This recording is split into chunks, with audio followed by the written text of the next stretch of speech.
A lot of people are learning slowly but surely who the Oklahoma City Thunder are, right? They're learning that they have the coach of the year. They're learning they've got an MVP candidate in SGA, Shai Gilgeous-Alexander. They also learned that there's two Jalen Williams. One Jalen, one Jaylin. Feeling with an I, Jalen. By the way, the Jalen Williamses last night combined for 29 points on 11 of 22 shooting. And the team set a franchise record 29 assists in the playoffs.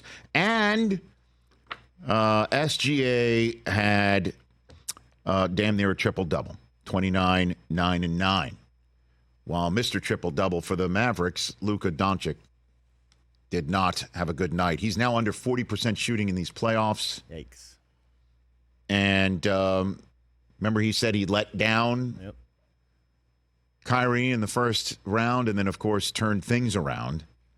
And he has not performed well last night. It's kind of wild that Luka's line was 19, 9, and 6 with 2 steals. And we're like, what's up? Well, that game that he said he let down Kyrie, he had a 29-point triple-double. And 5 turnovers last night as well, 6 of 19 shooting. He's, as I mentioned, under 40% shooting in the playoffs now, and had this to say when asked kind of what gives last night. Who cares? We lost, man. We just got to move on to the next one. I got to be better. We got to be better, and just, we're known for game one struggling, but we got to focus. They're a great team, great defensive team, great offensive team. So it's not going to be easy at all.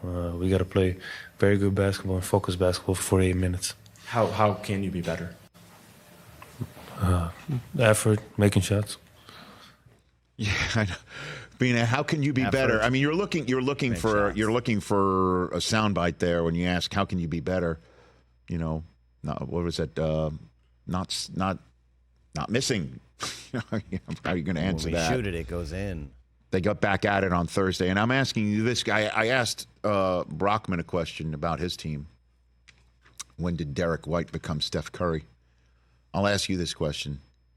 My teams are out, though. I understand that because it involves your team. What if those years ago, when Kawhi walked into the Malibu home of Doc Rivers and said to him, "Let's get Paul George, I'm coming," and the Jets scrambled for the Clips. What if he walked into Doc Rivers' house and said, "I'll play with SGA, I'm coming"?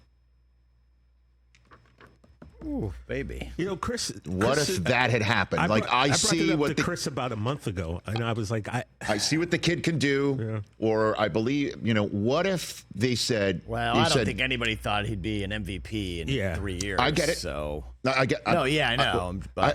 I know that there's a little bit of revisionism here. But still, I mean, it's a fun what if. But what if he walked into that Malibu home and said, "I'm coming"?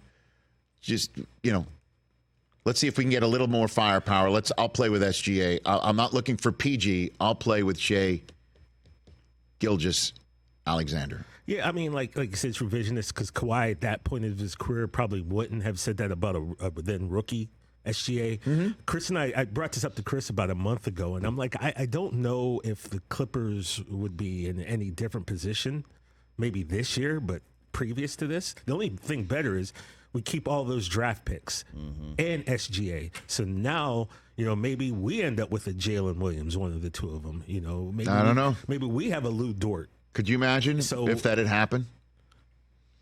Whew. Clippers would still be the 4 seed? I don't think so. I don't know. Well, maybe they would be because Kawhi would have gotten hurt. Yeah. But you also got to look at I don't know. SGA's had a chance to really spread his wings and be a man. He would not have had that opportunity. Maybe not on the Clippers. And he had that year with Chris Paul. Chris Paul kind of maybe taught him some ropes there. Yeah. So just decided to throw that one out there. But for the next 5 years, there's no question. We should have held on to this. The amount of young talent in the NBA right now. Just look at the two guys leading the West right now, Ant and SGA. Well, the not even to mention the general Luka. belief, I think, right now. An overreaction Wednesday is it's T-Wolves versus the Thunder to see what's what. Feels like it. In the West to see if they can take on the Celtics, with all due respect to what goes down tonight. in Madison Square Garden because, again, if Tatum's going to go 0 for 5 from 3 and shoot 7 of 19 from the floor and the Celtics just flick that right off their shoulder, big deal. That's a tough one. And this is without Porzingis. My goodness gracious. Catch the Rich Eisen Show every single day on the Roku channel, 12 to 3 Eastern, for free.